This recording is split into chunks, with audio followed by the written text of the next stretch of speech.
मुकेश अंबानी के पास 3 private jet. अगली कहानी ध्यान से सुनना। ईशा अंबानी लंदन में पढ़ रही थी, वहां दोस्तों पे बिल्कुल ऐसा बोल पड़ी, वहां पे थोड़ा किसी ने उसको छेड़ा, तंग किया, बोला प्राइवेट जेट आएगा मेरा छुट्टियों में मेरे को लेने के लिए। समझ गया, अंबानी की लड़की हूं। ये बात मुकेश अंबानी तक पहुंच गई। मुकेश को लगा यार बेटी में थोड़ा अहंकार आ रहा है, उसने जेट नहीं भेजा। उसने बोला कि जो तुमको पैसे दिए ना वहां जेब खर्ची के, उसी पैसे से पैसा बचा के अपनी टिकट लेके खुद आओगी। और वो पैसा बचाई जब, तो उसके बाद बिजनेस क्लास की टिकट नहीं थी, इकोनॉमी का पैसा बड़ी मुश्किल से बचा, खुद लौट के आई। 1 साल तक पिता ने जेट में नहीं बैठने दिया, बोला वैल्यू सिखाएंगे तुम्हारे को। उनका बेटा था, वो भी एक दिन चौकीदार को कुछ गाली दिया, बोला अंबानी का बेटा हूं।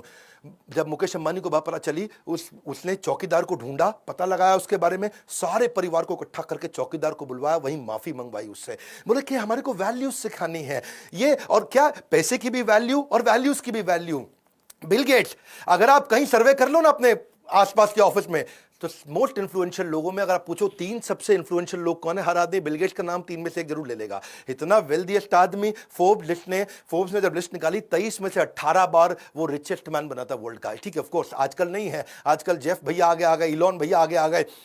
तो एक बार जो है ना, ये एक सर्वे किया, एक एक्सपेरिमेंट किया कि बिल गेट्स इतना अमीर आदमी है, अगर सड़क पे पैसे गिर जाए उसकी जेब से, तो कितना पैसा होगा कि वो झुक के उठाएगा।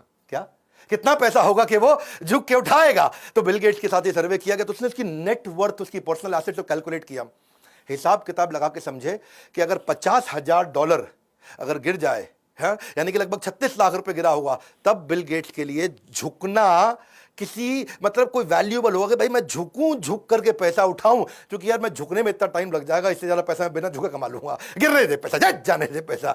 वो तो ये बोले कि $50,000 अगर एक साथ हो तो उठाएगा, थोड़ा फैला हुआ हो तो फिर वो उसको भी नहीं उठाएगा। क्यों? क्योंकि उतना पैसे वाला आदमी, और इतना पैसे वाला आदमी, अब बताता हूं वो क्या करता है। उसकी बेटी एक बार रेस्टोरेंट गई और वहां जाकर के टिप देके आई $500 की। बेटी टिप देके आई $500 की, पिता भी उसी रेस्टोरेंट में गया और वहीं खाना खाया, उसी टेबल पे खा के आया, वो $5 की टिप देके आया। तो वेटर बोला आपकी बेटी $500 दिया, आप तो सबसे अमीर आदमी दुनिया के, आपने $5 ही दिया। उसने बड़ा सिंपल तरीके से बोला, देख भाई, वो दुनिया के सबसे अमीर अरबपति की बेटी है और मैं एक साधारण स्कूल के मास्टर का बेटा हूं। बिल गेट्स का कहना है कि भाई मैं बहुत ज्यादा पैसे इधर उधर कभी भी खर्च नहीं करता, काफी समय तक जिंदगी भर इकोनॉमी फ्लाइट में ट्रैवल किया, ये पैसे की कीमत को समझते, ये नहीं कि अरबपति तो उड़ा देंगे ऐसा। ये सारे के सारे किंगफिशर एयरलाइंस वाले नहीं होते हैं, माल्या। वॉरेन बफे दुनिया के सबसे अमीर आदमियों में, लेकिन आज तक 1956 के $31,000 के पुराने मकान में रहता, खुद ही गाड़ी चलाता है। अवॉइड स्पेंडिंग मनी, सुनो मेरी बात, गोल्डन स्टेटमेंट दे रहा हूं, सुन लो भैया, तुमसे कह रहा हूं, avoid spending money which does not contribute to your success. वहां पैसा कभी मत खर्च करना जो आपकी सक्सेस में कंट्रीब्यूट ना करता हो। अगर आपके गोल को कंट्रीब्यूट करता हो तो पैसा खर्च करना ठीक है। फ्रूगल होने का मतलब, कम पैसा खर्च करने का मतलब ये नहीं कि भिखारी बन जाओ, गरीब बन जाओ, मतलब ये है जहां वैल्यू फॉर मनी हो वहीं पैसा खर्च करे।